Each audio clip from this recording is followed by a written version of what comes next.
Bonsoir à tous et bienvenue dans la contrebande. Ce soir, pour nous accompagner, je reçois Honoré de vous rencontrer, dit Désirez-vous du thé? Bonsoir. Bonsoir. Bon, je peux vous appeler Richard? Oui. Très bien, Étienne. Alors, vous venez d'écrire vos mémoires, moi, Jean Poulpe, ma vie de bandit, qui retrace donc votre histoire personnelle au sein de la mafia locale, dont vous êtes d'ailleurs devenu le parrain. Hein. Ce n'est plus un secret, tout le monde le sait. Alors, on va décortiquer un petit peu cette histoire qui est la vôtre.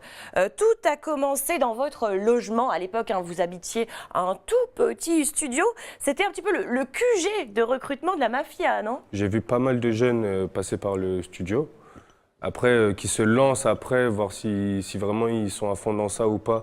C'est vrai qu'ici, c'est un peu compliqué parce que bon, si t'as pas de travail, faut vraiment le faire pleinement pour en vivre. Alors, comment ça se passait? Vous étiez chargé de recruter principalement des jeunes, mais quelle était votre stratégie pour les attirer? Bon, c'était surtout l'appât du gain, soyons honnêtes. Vraiment, c'est pas l'objectif de faire de l'argent forcément, même si on doit quand même arriver à survivre. Bon, plus que survivre, c'est quand même un business qui, en plus d'être illégal, était certainement très lucratif. Donc c'était pas forcément une décision de notre part, puisque nous avions à la base dans l'idée de faire tout gratuit, vraiment tout gratuit. Quel altruisme!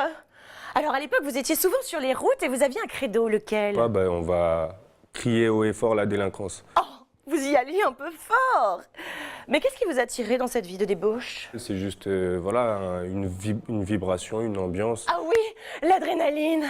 Et les jeunes que vous formiez, ils touchaient un peu aux produits que vous vendiez? Oui, en fait, déjà, le fait qu'on leur donne la possibilité de, voilà, comme vous le dites, de toucher, de participer vraiment, ça leur donne des petites étoiles dans les yeux. Oui, donc ils consommaient également. Bon, nous recevons aussi ce soir sur ce plateau un des jeunes que vous avez formé à l'époque. Alors je sais qu'il y en a eu beaucoup. Il s'agit de Rufus dit la Rondelle. Vous vous souvenez de lui? Oui, il me semble qu'on s'est croisés une ou deux fois, si je me souviens bien. Mais j'ai entendu en tout cas beaucoup parler de lui, donc oui, big up. Alors Rufus, comme je le disais, vous avez été formé par Jean Poulpe. Et puis ensuite, vous avez logiquement embrassé une vie de gangster. Mais vous aviez déjà une particularité à l'époque, hein, qui a d'ailleurs fait votre réputation, d'où votre surnom. Vous aimiez vous dévêtir? Oui, entièrement. C'est vraiment laisser la chance aux jeunes de s'exprimer. Des jeunes justement qui dépassent leur timidité. Ah, vous l'avez bien dépassé, votre timidité, puisque vous travaillez donc tout nu, à poil. On ne peut pas faire les deux en même temps. Bon, chacun son avis, on se calme, messieurs. Alors, Jean Poulpe, à l'époque, vous le voyez régulièrement.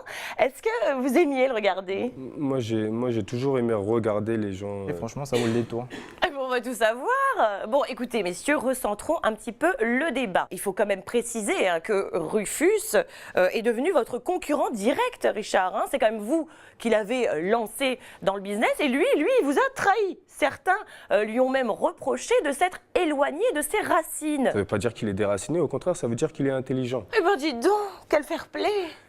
Alors, Rufus, quel souvenir gardez-vous de ces années passées auprès de votre initiateur? Malgré la lourdeur de la journée et tout, il arrive quand même à avoir du temps. Et puis voilà, je ne l'ai pas vu à un moment donné soupirer ou quoi que ce soit. Rufus, moi aussi j'ai envie de me mettre à nu.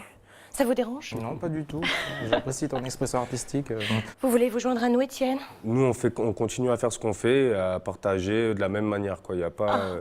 Eh bien, ce sera le mot de la fin. Merci infiniment d'avoir été avec nous aujourd'hui, Jean Poulpe. Rufus, quant à nous, on se retrouve dans les coulisses. Bonne soirée à tous et à la semaine prochaine.